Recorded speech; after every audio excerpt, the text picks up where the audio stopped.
Anita needy लेस्निकी, जो devils castle Minnesota में रहती थी और पहले बहुत ही इनसिक्योर और पढ़ाकू हुआ करती थी, अब एक खूंखार मेंटल इनमेट है।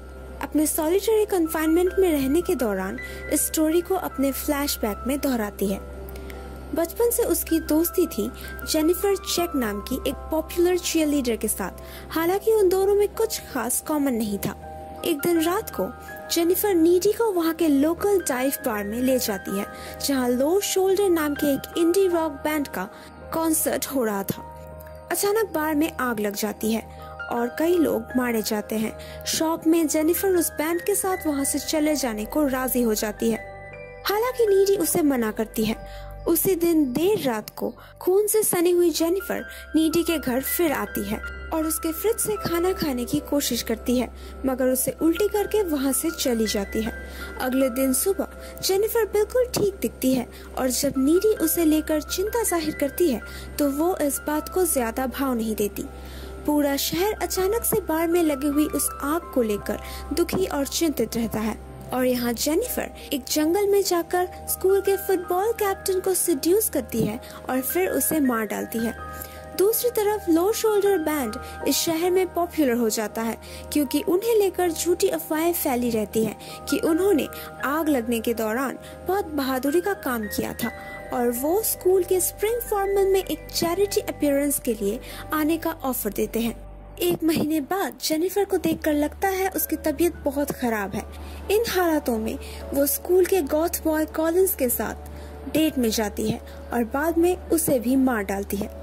नीडी और उसका बॉयफ्रेंड मेकआउट कर रहे होते हैं जब नीडी को लगता है कुछ बहुत बुरा हुआ है और वो जल्दी में निकल जाती है और रास्ते में जेनिफर को देखती है जो खून से सनी हुई होती है।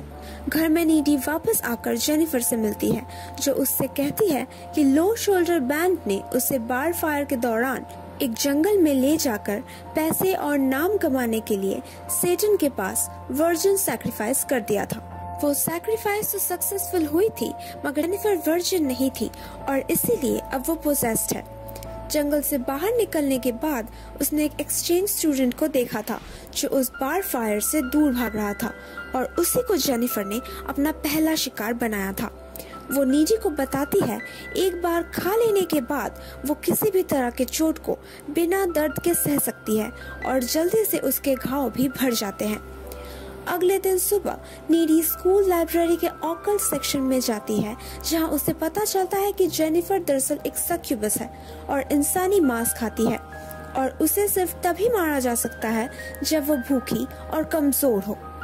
नीडी अपने बॉयफ्रेंड चिप को जेनिफर के बारे में बता देती है और उसे कहती है कि वो स्कूल डांस में ना जाए, मगर चिप उसका यकीन नहीं करता, तो उसे बचाने के लिए नीडी उससे ब्रेकअप कर लेती है। चिप डिसाइड करता है कि वो फिर भी स्कूल डांस में जाएगा, मगर रास्ते में उसे जेनिफर मिल जाती है, जो उसे खाली पूल हाउस में ले जाती है और उसे खाने लग जाती है।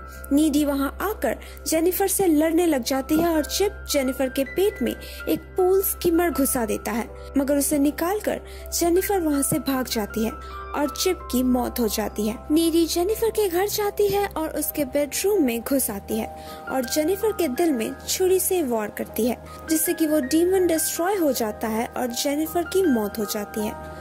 जब जेनिफर की मम्मी कमरे में आती है तो वो नीडी को अपनी बेटी की लाश के ऊपर देखती है।